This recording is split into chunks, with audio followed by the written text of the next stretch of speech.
মাসলা চেয়ারে বসে নামাজ পড়া যাবে কিনা? সুন্নত হলো মাটিতে বসে নামাজ পড়া, দাঁড়ায় নামাজ পড়বেন আর তাশাহুদে মাটিতে বসবেন এইভাবে। আর যদি দাঁড়ায় নামাজ পড়তে অক্ষম হন, পুরো নামাজটা বসে বসে পড়বেন, মাটিতে, চেয়ারে না, মাটিতে বসে। যদি বসতে সক্ষম না হন, শরীর যদি বেশি অসুস্থ হয়, তাহলে শুয়ে শুয়ে নামাজ পড়েন। এই তিন পদ্ধতি হলো সুন্নত, নবীজির শিক্ষা। তিনটা পদ্ধতির মধ্যে চেয়ারের কথা নাই। এখন মনে করেন আপনি বিদেশ যাচ্ছেন, চট্টগ্রাম বিমানবন্দর থেকে উঠছেন, 10 ঘন্টা 6 ঘন্টা 7 ঘন্টা রাস্তা, প্লেনের ভিতরে নামাজের জায়গা নাই। বাসে উঠছেন, বাস নামাজের বিরতি দেয় না, ওয়াক্ত চলে যেতেছে, কি করবেন? অথবা ট্রেনে উঠছেন, প্রচুর যাত্রীর ভিড়, নামাজের বগিতে যাওয়া সম্ভব না, এখন কি করবেন? নামাজ কাজা হয়ে যাবে। এই ক্ষেত্রে আপনারা চাইলে যার যার সিটে, চেয়ারে বসেই কেবলামুখী যতটুকু সম্ভব হয়ে নামাজ আদায় করতে পারবেন। ওই সময়ের জন্য এটা জায়েজ আছে। এখন মসজিদে চেয়ারে জায়েজ নেই, মসজিদও জায়েজ আছে যদি আপনি এমন অসুস্থ হন, এমন মাজুর হন যে নিজে নিজে বসতে পারেন না, হাঁটুতে সমস্যা, মেরুদণ্ডে সমস্যা, রগে টান মারে, নিজে বসলে আবার নিজে নিজে উঠতে পারেন না, ডাক্তার কড়াকড়ি ভাবে নিষেধ করছে, আপনার হাড় ক্ষয় হয়ে গেছে, হাঁটুর হাড় ক্ষয় হয়ে গেছে, মেরুদণ্ডের হাড় ক্ষয় হয়ে গেছে, আপনি বসলেও অনেক কষ্ট হয়, শারীরিকভাবে আপনি অক্ষম, অরিজিনাল অক্ষম, উসিলা ধরে অক্ষম না, মানে মানে বাহানা করে অক্ষম না, অরিজিনালি আপনি অসুস্থ। এই ধরনের রোগী যারা, তারা চেয়ারে বসে নামাজ পড়তে পারবে। কিন্তু দাদু সামান্য একটু ব্যথা পাইছেন, এটাকে উসিলা করে চেয়ার খুঁজে নামাজ পড়েন না, কারণ দাঁড়ায় নামাজ পড়া ফরজ। দাঁড়ায় নামাজ পড়া কি ফরজ? আপনি একটা সাধারণ জিনিসকে বাহানা করে যদি আপনি চেয়ারে বসে যান, তাহলে তো আপনি একটা ফরজ তরক করে ফেললেন, নামাজ হবে না, নামাজ বাতিল হয়ে যাবে।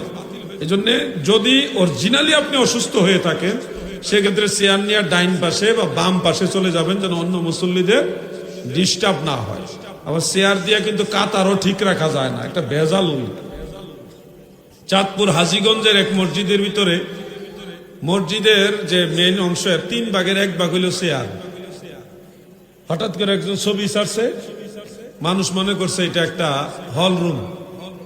ওই যে আপনারা চেয়ার দিচ্ছেন, আপনি ওইরকম চেয়ার দিয়ে রাখছে, এটা মসজিদ, এটা বুঝার কায়দা নাই। পরে খবর পাইলাম যে আসলে মসজিদ, এখানে চেয়ারম্যান নামাজি বেশি। হ্যাঁ, এখানে চেয়ারম্যান নামাজি বেশি। পরে এটা নিয়ে ওলামায়ে কেরাম কথা বলছে, পরে আবার চেয়ারও কমছে। অরিজিনাল অসুস্থ রোগী যারা, তাদের বিষয়টা ভিন্ন। কিন্তু নর্মালি আমরা যদি বসে দাঁড়ায় নামাজ পড়তে না পারি, মাটিতে বসে নামাজ পড়বেন, মাটিতে বসেই পড়বেন। পা দুইটা দরকার লাগলে কেবলার দিকে লম্বা করে, চেহারাটা কেবলামুখী কইরা আপনি ইশারায় নামাজ পড়েন, মাটিতে বসা শান্তি পাইবেন। আল্লাহ কাছে বসে মাটিতে বসে দোয়া করেন না, আল্লাহ, ও আল্লাহ, আপনার সেজদা দিতে মন চায়, আমারে সুস্থ করে দেন, আমি যেন কপালটা মাটিতে লাগাই আপনার সেজদা দিতে পারি। আমিন বলেন। দোয়া করবেন, দোয়া দিয়ে অনেক কিছু হয়। প্রিয় ভাইরা, একটা বই লিখেছি আপনাদের জন্য, এই বইটা আপনাদের প্রত্যেকের প্রয়োজন। ছোট্ট একটা বই, মুমিনের নেক আমল ও ওজিফা। আমরা যে দৈনন্দিন জীবনে আমল কি কি করব, ফজরের পরে কি আমল, জোহরের পরে কি আমল, আসরের পরে কি আমল, মাগরিবের পরে কি আমল, এশার পরে কি আমল, বছরে গুরুত্বপূর্ণ কি কি আমল আছে, এই আমলগুলো একসাথে বইটার মধ্যে নিয়ে আসছি।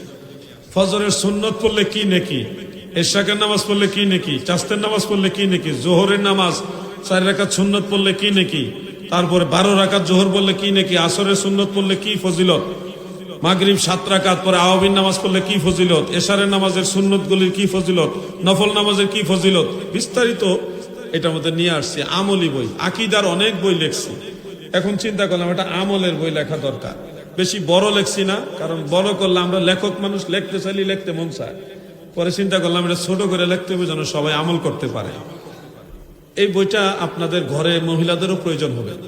বিভিন্ন তসবিহ, যেমন একটা তসবিহ আছে, নবীজি বলছে এই তসবিহ যদি কেউ 100 বার আল্লাহর প্রতি ইয়াকিন করে পড়ে, তার আমল নামায় যদি সাগরের ফেনা তুল্য, ফেনার সমতুল্য গুনাহও থাকে, সমস্ত গুনাহ আল্লাহ মাফ করে দিবে। সেই তসবিহটা হলো সুবহানাল্লাহি ওয়া বিহামদিহি, সুবহানাল্লাহি ওয়া